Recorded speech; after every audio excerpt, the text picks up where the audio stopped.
ಯಾರು ನೀವೇ ಇವತ್ತು ಪತ್ರಿಕೆಯಲ್ಲಿ ಬರ್ತಿದ್ದೀರಲ್ಲ, ಭರತ್ ರೆಡ್ಡಿ ಮನೆ ಮುಂದೆ ಖಾಲಿ, ಜನಾರ್ದನ್ ರೆಡ್ಡಿ ಮನೆ ಮುಂದೆ ಜನಜಂಗುಳಿ ಅಂತ ಬರ್ತಿದ್ದೀರಿ. ಪೊಲೀಸ್ ಸ್ಟೇಟ್ಮೆಂಟ್ ಕೊಡೋಕ್ಕಿಂತ ಮುಂಚೆ ತೊರಂಗಲ್ ಏರ್ಪೋರ್ಟ್ ಅಲ್ಲಿ ಡಿಸ್ಟ್ರಿಕ್ಟ್ ಇನ್ಚಾರ್ಜ್ ಮಿನಿಸ್ಟರ್ ಸಿಎಂ ಮತ್ತೆ ಭರತ್ ರೆಡ್ಡಿ ಮೀಟಿಂಗ್ ಮಾಡ್ತಾರೆ. ಅದೊಂದು ಫೋಟೋ. ಅದರಿಂದಲೇ ನಾನು ಹೇಳ್ತಾ ಇರೋದು, ಈ ಸರ್ಕಾರದಲ್ಲಿ ಯಾವುದೇ ರೀತಿಯ ತನಿಖೆಗಳು ಸತ್ಯಾಂಶ ಹೊರಗೆ ತರಲಿಕ್ಕೆ ಸಾಧ್ಯ ಇಲ್ಲ. ನಿಮ್ಮ home minister, deputy chief minister, C M ಕರೆದು ಏನು ಹೇಳ್ತಾರೆ ಅದನ್ನು ಬರ್ಕೊಡ್ತಾರೆ ಅಷ್ಟೇ. ಈಗ ಈ ಒಂದು ಕಾರ್ಯಕರ್ತನ ಹತ್ಯೆಗೆ ಕಾರಣ ಯಾರು, ಮತ್ತೆ ಯಾರು ಹೊಣೆ, ಇನ್ನೊಂದು ಅಧಿಕಾರಿಗಳ ಮೇಲೆ ಕ್ರಮ ಆಗಬೇಕು ಅಂತೀರಾ, ಉಳಿದ ಅಧಿಕಾರಿಗಳ ಮೇಲೆ? ಈಗ ಅಧಿಕಾರಿಗಳಿಗಿಂತ ಹೆಚ್ಚಾಗಿ ಅಧಿಕಾರಿಗಳ ಮೇಲೂ ಆಗಬೇಕು. ಪ್ರತಿ ತಿಂಗಳು ಪಗಾರ ಎಣಿಸ್ಕೊಂಡು ಇವ್ರು ಹೇಳ್ದಂಗೆ ಕುಣ್ಕೊಂಡು ಕೂತವ್ರಲ್ಲ, ಅಲ್ಲಿ ಅಧಿಕಾರಿಗಳ ಮೇಲೂ ಆಗಬೇಕು. ಯಾರು ಇದಕ್ಕೆ ಮೂಲ ಕಾರಣಕರ್ತರಿದ್ದಾರೆ, ಜನಪ್ರತಿನಿಧಿರೇ ಯಾರೇ ಇರಲಿ, ಪ್ರಥಮವಾಗಿ ಆಗಬೇಕಾಗಿರೋದು ಅವರುಗಳ ಮೇಲೆ ನನ್ನ ಅಭಿಪ್ರಾಯ ಇದೆ.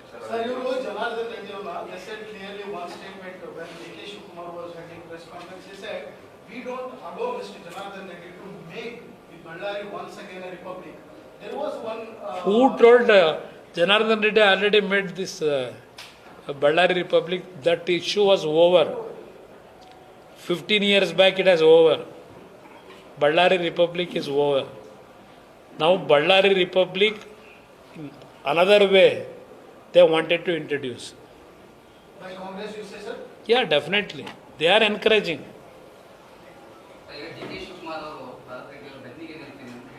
ಅದಕ್ಕೆ ಹೇಳಿದ್ದು, ಒಂದು ಓಟ್ ಬೇಕಲ್ಲ. ಯಾರ ಸ್ಟೇಟ್ಮೆಂಟ್ನ? ಅಲ್ಲಿಗೆ ಇವತ್ತು ಅವೆಂಥವೋ ದೊಡ್ಡ ದೊಡ್ಡ ಪೇಟ ಹಾಕೊಂಡವ್ರಲ್ಲಪ್ಪ, ಅದು ಯಾರು ಎಲ್ಲ ಪಂಜಾಬ್ ಕಡೆಯಿಂದ ಕರ್ಕೊಂಬಂದವ್ರೆ, ಇಲ್ಲಾರು ಗನ್ಮೆನ್ ಇಲ್ಲ ಅಂತ ಹೇಳಿ. ಯಾತಕ್ಕೆ ಪಂಜಾಬಿಂದ ಕರ್ಕೊಂಬಂದು ಇಟ್ಕೊಂಡವ್ರೆ ಎಲ್ಲರೂ? ಇವರ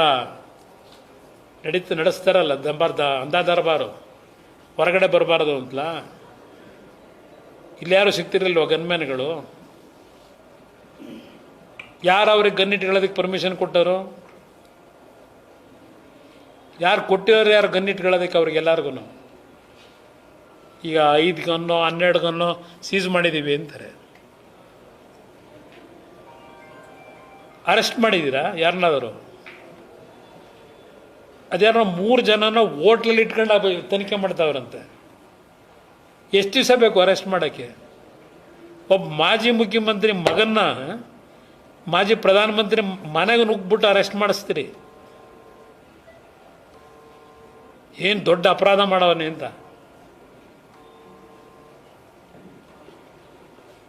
ಎಲ್ಲ ಸಹಿಸ್ಕೊಂಡಿದ್ದೀವಿ.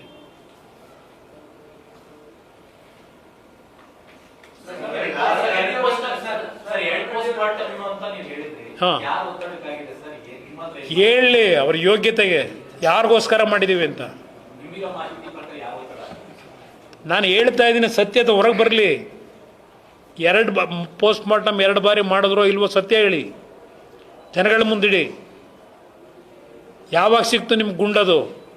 2ನೇ ಬಾರಿ ಸಿಕ್ತು, 1ನೇ ಬಾರಿಗೆ ಸಿಕ್ತು? ತನಿಖೆ ನ್ಯಾಯಯುತವಾಗಿ ಆಗಬೇಕು ಅಂದರೆ CBI ಕೊಟ್ಟರು ಒಳ್ಳೆಯದು. ಅದು ಬಿಟ್ಟರೆ ನಿಮ್ಮ ಜಡ್ಜು ರಿಟೈರ್ಡ್ ಜಡ್ಜ್ಗೆ ಕೊಟ್ಟರೆ ಏನಾಯ್ತದೆ? ಜುಡಿಷಿಯರಿ ಏನಾಯ್ತದೆ? ಏನೂ ಆಗಲ್ಲ. ನೋಡಿಲ್ವ ಇಲ್ಲಿ 11 ಜನ ಸ್ಟ್ಯಾಂಪ್ ಹಿಡ್ದು, ಒಂದು ಕಡೆ ಮ್ಯಾಜಿಸ್ಟ್ರೇಟ್ ತನಿಖೆ, ಇನ್ನೊಂದು ಕಡೆ ಅದು ಯಾರೋ ದೊಡ್ಡ ಇವ್ರ ತನಿಖೆ ನಡೆಸಿ ಏನು ಮಾಡಿದ್ರು?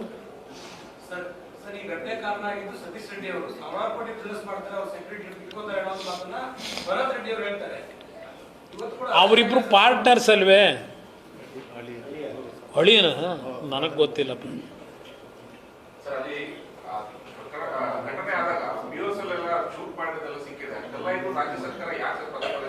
ಅದಕ್ಕೆ ಹೇಳ್ತಾ ಇರೋದು, ಈ ಸರ್ಕಾರಕ್ಕೆ ಕನಿಷ್ಠ ಭಯಭಕ್ತಿ ಇದೆಯಾ? ಈ ಸರ್ಕಾರ ರಕ್ಷಣೆ ಕೊಡೋ ಸರ್ಕಾರವ ಜನಕ್ಕೆ? ಯಾರ ಸೂಚನೆ ಮೇರೆಗೆ ಸರ್ಕಾರ ನಡೆದಿದೆಯಲ್ಲ ಬಳ್ಳಾರಿ ಒಳಗೆ. ಅಷ್ಟು ಓಪನ್ ಆಗಿ ನಡೀತು. ಒಂದು ಲಾಠಿ ಚಾರ್ಜ್ ಇಲ್ಲ. ಅವನು ಯಾರೋ ಪೊಲೀಸ್ನ ಪಾಪ ಮೇಲಾದೆಂತೋ ಹೊಡಿತಾವನೆ. ಅದು ಯಾವುದೋ ಒಂದು ಟಿ ವಿಲಿ ಬರ್ತಾಯಿದ್ದು ನೋಡಿದೆ. ಆಮೇಲೆ ಆ ಗನ್ ಮ್ಯಾನ್ಗಳಿಗೆ ಭಯ ಭಕ್ತಿ ಇಲ್ಲ. ಅದು ಯಾವ ವೆಪನ್ಗಳು, ಅದು ಪಾಕಿಸ್ತಾನದಿಂದ ತಗೊಂಬಂದು ಇಟ್ಕೊಂಡವರು. ಅದನ್ನ ಡೆಪ್ಟಿ CM ಹೇಳಬೇಕು. ಅದೆಂಥದ್ದು ಪಾಪ ಜನಾರ್ದನ್ ರೆಡ್ಡಿಗೆ ಅಲ್ಲಿಂದ ಕರ್ಕೊಂಬರಕ್ಕೆ ಹೇಳೋರಲ್ಲ. ಸರ್, ನೀವು ಸಿಎಂ ಆಗಿದ್ದಾಗ ಹಾವೇರಿನಲ್ಲಿ ಒಂದು ಇನ್ಸಿಡೆಂಟ್ ನಡೆಯುತ್ತೆ. ಆ ಸಂದರ್ಭದಲ್ಲಿ ಇದ್ರು ಈ ರೀತಿಯ ನನ್ನನ್ನು ಹೊರಗಡೆ ತೆಗೆದಿದ್ದಕ್ಕೆ ನೀವು ಅವರಿಬ್ಬರನ್ನು ಸಸ್ಪೆಂಡ್ ಮಾಡಿದ್ರಿ. ಈಗ ಈ ಓಪನ್ ಫೈರ್ ಮಾಡಿದ್ರು ಕೂಡ government is keeping quiet and supporting these people. ಸಂಪೂರ್ಣವಾಗಿ ಸರ್ಕಾರವೇ ಕೊಲೈಡ್ ಆಗಿದೆ. ಇಲ್ಲಿ ರಕ್ಷಣೆ ಕೊಡ್ತಿದೆ, ಕೊಲೆಗಡಕರಿಗೆ ಕೊಡ್ತಿರೋ ಸರ್ಕಾರ ಇದು ರಕ್ಷಣೆ.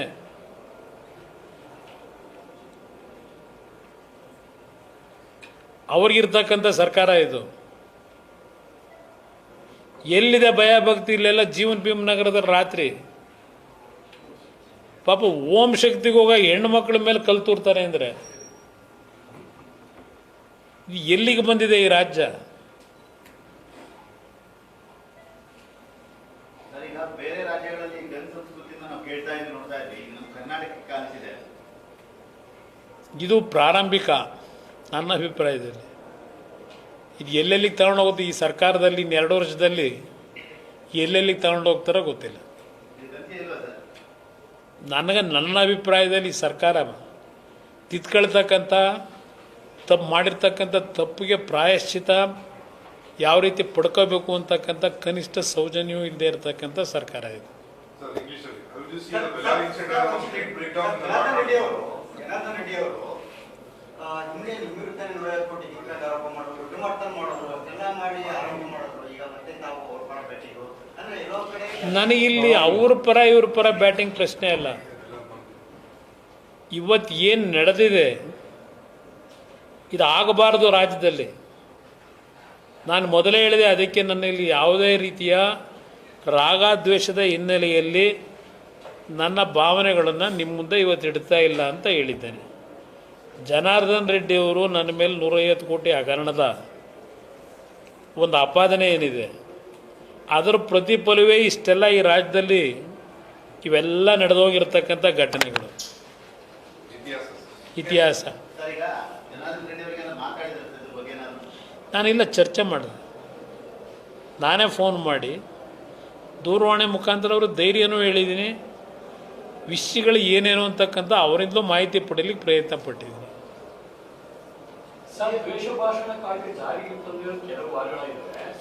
ದೇವರೇ ಕಾಪಾಡಬೇಕು, ದೇವರೇ ಕಾಪಾಡಬೇಕು ದ್ವೇಷ ಭಾಷಣ. ಸದ್ಯ ನಾಳೆ ಬೆಳಗ್ಗೆ ನೀವ್ಯಾರಾದರೂ ಏನಾದರೂ ಬರೆದ್ರೆ ನಿಮ್ಮನ್ನು ಕರ್ಕೊಂಡು ಹೋಗ್ತಾರೆ ಅನ್ನೋದು ಸ್ವಲ್ಪ ಈ ಎಚ್ಚರಿಕೆಯಿಂದ ನೋಡ್ಕೊಳ್ಳಿ ಅಷ್ಟೆ. ನಿಮಗೂ ಭರತ್ ರೆಡ್ಡಿ ಅವರು ಬೆಂಕಿ ಹಚ್ತೀನಿ ಅಂತ ಹೇಳಿದ್ರು ಸರ್. ಬೆಂಕಿ ಹಚ್ಚೋದು ದ್ವೇಷ ಭಾಷಣದಲ್ಲಿ ಬರಲ್ಲ, ಅವರ ಅರ್ಥಗಳೇ ಬೇರೆ. ಬೆಂಕಿ ಹಚ್ಚೋದೆಲ್ಲ ಬರಲ್ಲ ಅಂತ ಹೇಳ್ತಾರೆ. ಪ್ರಿಯಾಂಕಾ ಖರ್ಗೆ ಅವರು ಬಹುಶಃ ದೊಡ್ಡ ಮೇಧಾವಿ. ಅವರಷ್ಟು ನಾವು ಓದೂ ಇಲ್ಲ, ತಿಳ್ಕೊಂಡು ಇಲ್ಲ. ನೋಡ್ತೀನಿ ಅವ್ರ ಹೇಳಿಕೆಗಳು, ಅಬಾ ಅಬಾ ಅಬಾ ಅಬಾ ಅವೆಂಥವು ವಸತಿ ನಿಲಿಗಳಿಗೆ ಅವೆಂಥವು ಹಪ್ಪಳ ಚಪಾತಿ ಮಾಡೋದಕ್ಕೂ ಏನೇನು ಮಾಡೋದ್ರೆ ಗೊತ್ತಿದೆ.